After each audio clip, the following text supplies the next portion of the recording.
శ్రీ మహాగణాధిపతయ నమ. ఈరోజు మనం జూన్ 2వ తారీఖు 2026 సంవత్సరం నాడు దేవగురువు అయినటువంటి బృహస్పతి ఈ పరాభవనామ సంవత్సరానికి అధిపతి అంటే రాజు అయినటువంటి గురుడు కర్కాటక రాశిలో తన ఉచ్చ స్థానంలో తన ఉన్నతమైనటువంటి రాశిలో ప్రవేశించి సంచరిస్తూ ద్వాదశ రాశుల వాళ్ళకి మంచి శుభ ఫలితాలు ఇస్తున్నాడు. వాటిలో భాగంగా ఇప్పుడు మీనరాశి వాళ్ళకి ఎటువంటి శుభ ఫలితాలు ఇస్తాడు అనేటువంటి అంశం గురించి తెలుసుకోవడానికి ప్రయత్నం చేద్దాం. ఇక్కడ మనం ఒక ముఖ్యమైన విషయాన్ని గమనించాలి. మీనరాశి వాళ్ళకి ఆల్రెడీ ఏలినాటి శని జన్మశని జరుగుతోంది. దాంతోపాటుగా వ్యయంలో రాహు సంచరిస్తున్నాడు. ఈ గత కొద్ది నెలలుగా కాలసర్ప దోషం అనేటువంటిది జరుగుతూనే ఉంది. వీటన్నింటి ఫలితాలని కూడా రద్దు చేస్తూ అంటే ఇవి ఇచ్చేటువంటి చెడ్డ ఫలితాలని రద్దు చేస్తూ ఆ చెడ్డ ఫలితాలని తీసివేస్తూ కూడా గురుడు, మీ రాశ్యాధిపతి అయిన గురుడు, రాజైన గురుడు, దేవగురుడైనటువంటి బృహస్పతి అలాగే తన ఉచ్చస్థానంలో కర్కాటకంలో సంచరిస్తూ మీనరాశి వాళ్ళకి అత్యంత శుభప్రదుడుగా మారబోతున్నాడు. నేను కొన్ని ముఖ్యమైన అంశాలు మీనరాశి వాళ్ళకి చెప్పబోతున్నాను. అవి గుర్తుపెట్టుకోండి, రాసి పెట్టుకోండి, మర్చిపోవద్దు. అవి ఖచ్చితంగా జరిగి తీరతాయి. మీరు దానికి తగ్గట్లుగా మిమ్మల్ని మీరు ప్రిపేర్ చేసుకోవటమే మిగిలి ఉంది. ఇకపోతే అదేంటో చెప్తాను. మొట్టమొదటగా రాశ్యాధిపతి అయినటువంటి గురుడు పంచమ స్థానంలో కర్కాటకంలో సంచరిస్తూ పిల్లల విషయంలో మంచి శుభవార్తలు వినేలాగా చేస్తాడు. ఎప్పటి నుంచి? జూన్ 2 తర్వాత నుంచి సంవత్సర కాలం లోపల ఈ గురుడు మీనరాశి వాళ్ళ సంతానం విషయంలో అత్యంత సంతోషదాయకంగా మారబోతున్నాడు. అంటే పిల్లల వివాహ విషయంలో కానీ, అలాగే పిల్లల అభివృద్ధి విషయంలో కానీ, విదేశాలకి పిల్లలు వెళ్ళాలంటే వాళ్ళకి సపోర్ట్ చేయడం విషయంలో కానీ, అలాగే వాళ్ళ ఉద్యోగ విషయంలో కానీ. ఒక ఉదాహరణ చెప్పాలంటే మీనరాశి వాళ్ళ పిల్లవాడు ఎవరైనా వ్యాపారం పెట్టుకోవాలనుకుంటే ఆర్థికంగా సాయం చేయడం విషయంలో కానీ, వాళ్ళు దాన్ని బేస్ చేసుకుని అభివృద్ధి చెందే విషయంలో కానీ, ఇట్లా అనేక అంశాల్లో సంతానపరంగా మంచి అభివృద్ధి అంటే మీ యొక్క సంతానానికి మంచి అభివృద్ధి ఇవ్వబోతున్నాడు. Point number 1. నెక్స్ట్ పాయింట్ ఏంటంటే మీకు మీ తండ్రి గారి రీత్యా కానీ, పిత్రార్జితం కానీ, పూర్వార్జితం కానీ మీకు లభించబోతోంది. రాదు అనుకున్నటువంటి డబ్బు వస్తుంది. అసంకల్పితంగా కొంత ధనం మీకు చేకూరుతుంది, అంటే మీ చేతికి వస్తుంది. అసంకల్పిత అయాచిత ధన ప్రాప్తి అనేటువంటిది జరుగుతుంది. అది ఎవరైనా స్నేహితులు ఇవ్వచ్చు, దూర ప్రాంతాల్లో విదేశాల్లో ఉన్నటువంటి స్నేహితులు ఇవ్వచ్చు. వాళ్ళు మోరల్గా కానీ ఫైనాన్షియల్గా కానీ సపోర్ట్ చేయొచ్చు. అలాగే మీ సోదర వర్గంలో కానీ, మీ తండ్రి తరఫు బంధువుల నుంచి కానీ, తండ్రి గారి నుంచి కానీ, బాబాయిల నుంచి కానీ, తండ్రి వంటి వారి నుంచి కానీ ఆర్థిక సహాయ సహకారాలు లభిస్తాయి. పూర్వపుణ్యం ఎక్కువవుతుంది. అదృష్టం లభిస్తుంది, అదృష్టం వరిస్తుంది. ముఖ్యంగా ఈ మీనరాశి వాళ్ళని ఈ గురువు యొక్క సంచారం అనేటువంటిది అదృష్టం నడిచే దిశగా నడిపిస్తుంది.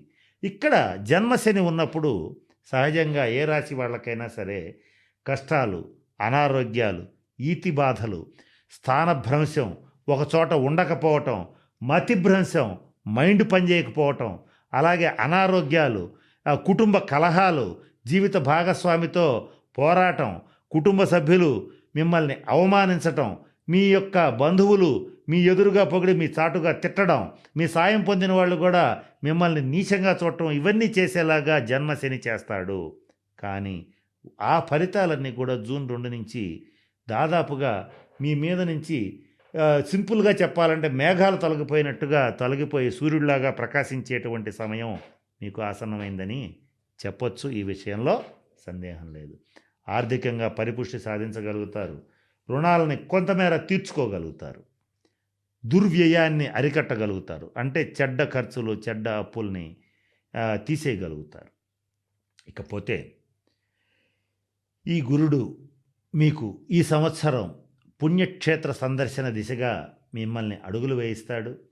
తప్పనిసరిగా 12 జ్యోతిర్లింగాలు కానీ, అష్టాదశ శక్తిపీఠాలు కానీ, ముఖ్యంగా ప్రముఖ శైవక్షేత్రాలు కానీ, తిరుపతి, కాళహస్తి, శ్రీశైలం వంటి శైవక్షేత్రాలు, ఇటువంటివన్నీ సందర్శించేటువంటి భాగ్యాన్ని కల్పించి తీరతాడు. గంగా స్నానానికి అవకాశం ఇస్తాడు. అంటే ప్రముఖ నదుల్లో స్నానం చేసే అవకాశం వస్తుంది. అదృష్ట దిశగా మీ జాతకం అనేటువంటిది నడుస్తుంది. ఇది నిర్వివాదమైన అంశం.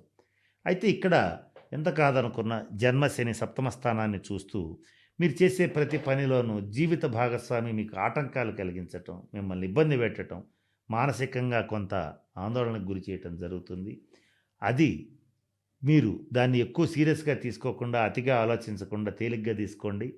మీకు ఇబ్బంది ఉండదు. గురువు యొక్క అనుగ్రహం మీకు ఎప్పుడైతే స్టార్ట్ అయిందో మీకు ఇబ్బందులు అనేవి తొలగిపోతాయి.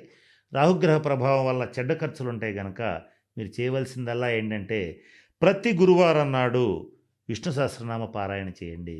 ప్రతి సోమవారం నాడు శివాలయాన్ని సందర్శించండి. అలాగే ఈ మీనరాశి వాళ్ళకి అత్యంత ముఖ్యమైనటువంటి పరిహారం, ఈ పరిహారం చేస్తే జన్మ జన్మల ఇబ్బందులన్నీ కూడా ఎంత కష్టమైన ఈ పరిస్థితులు వచ్చినా అవి అక్కడ ఆగొంటే ఆగిపోయే పరిస్థితి ఉంటుంది. అదేంటంటే మీరు మధుర మీనాక్షి అమ్మవారిని సందర్శించండి. అది కూడా గురువారం సందర్శిస్తే మరిన్ని శుభ ఫలితాలు పొందుతారు. కనుక మధుర మీనాక్షి అమ్మవారిని సందర్శించగలిగితే మీకు రాబోయే ఆటంకాలని తొలగిపోతాయి, అదృష్టం వరిస్తుంది. సందర్శించక ముందు ఒక రకంగా ఉంటుంది, దర్శించిన తర్వాత ఒక రకంగా ఉంటుంది. వెళ్ళి వచ్చిన వాళ్ళు చాలామంది నాకు ఫోన్లు చేసి మరీ చెప్పారు. కనుక మీరు కూడా ప్రయత్నం చేయండి. మీనాక్షి అమ్మవారి సందర్శనాన్ని, మీరు ఆమె అనుగ్రహాన్ని సంపాదించుకునేటట్లయితే మీకు సగం బాధలు తొలగిపోతాయి, అష్టైశ్వర్యాలు లభిస్తాయి. ఇకపోతే ఇక్కడ మీనరాశి వాళ్ళకి మరొక ముఖ్యమైన పరిహారం ఏంటంటే గురువు యొక్క అనుగ్రహాన్ని సంపాదించుకోవటానికి మీ దగ్గరలో ఉన్నటువంటి రామాలయాన్ని కానీ శివాలయాన్ని కానీ ప్రతినిత్యం సందర్శించండి.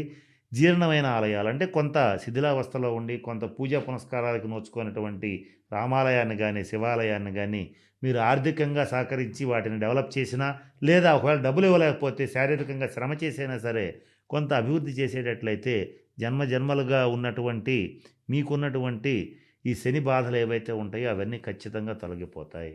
వాటితో పాటుగా ఇక్కడ గురువుకు సంబంధించి చాలాసార్లు మీకు రామాలయం శివాలయం గురించి చెప్తూ వచ్చాను. కారణం కూడా ఒక జ్యోతిష్ శాస్త్రరీత్యా ఒక ముఖ్యమైన కారణం ఉంది. అదేంటంటే దశావతారాల్లో ఈ రాముడి యొక్క అవతారం రవి గురువులకు సంబంధించింది. ఇక్కడ ఈ రవి గురులు కరెక్ట్గా ఉండాలి అని అంటే మీరు ఈ రామాలయాన్ని ఉద్ధరించాలి. ఉద్ధరించడం అంటే డెవలప్ చేయాలన్నమాట. డెవలప్ చేయాలి, లేదా రామనామం జపించాలి. లేదనుకోండి, ఇప్పుడు తొలి గురువు దక్షిణామూర్తి అంటే శివుడు. శివుణ్ణి ఆరాధిస్తే బృహస్పతి అనుగ్రహం తేలిగ్గా కలుగుతుంది. డైరెక్ట్గా బృహస్పతిని ఆరాధించటం కన్నా శివుణ్ణి ఆరాధిస్తే 100 రెట్లు ఫలితం వస్తుందని జ్యోతిష్ శాస్త్రం చెప్తోంది. కనుక మీరు ఖచ్చితంగా శివారాధన చేయండి. ఇకపోతే ఈ సంవత్సరం మీనరాశి వాళ్ళు తప్పనిసరిగా నూతన గృహప్రవేశం చేస్తారు. అంటే కొత్త ఇల్లు కొనుక్కుంటారు, లేదా స్థలము పొలము ఏదైనా సరే ఫ్లాట్ ఏదైనా ఖచ్చితంగా ఒకటి కొనుగోలు చేస్తారు. అది ఖచ్చితంగా మైండ్లో పెట్టుకోండి. అలాగే మీనరాశి స్త్రీలైనా పురుషులైనా సరే నూతన వజ్ర ఆభరణ బంగారు సువర్ణాభరణ ప్రాప్తి కలుగుతుంది. బంగారం రేట్లు పెరిగినా సరే మీ యొక్క ఆర్థిక స్తోమత సహకరించినంత మేరకు మీకు సువర్ణాభరణ ప్రాప్తి కలిగి తీరుతుంది. ఇది మైండ్లో పెట్టుకోండి. అంటే సువర్ణాభరణ ప్రాప్తి కానీ కొత్త ఇల్లు స్థలమో ఫ్లాటో పొలమో ఖచ్చితంగా కొనుగోలు చేస్తారు. ఇది జరిగి తీరుతుంది. ఇది రాసి పెట్టుకోండి. కనుక నేను చెప్పినటువంటి అన్ని అంశాలని దృష్టిలో పెట్టుకోండి. మరిన్ని శుభ ఫలితాలు పొందుతారని అష్టైశ్వర్యాలతో మీనరాశి వాళ్ళందరూ ఉండాలని మనస్ఫూర్తిగా పరమేశ్వరుని ప్రార్థిస్తూ సెలవు తీసుకుంటున్నాను. స్వస్తి.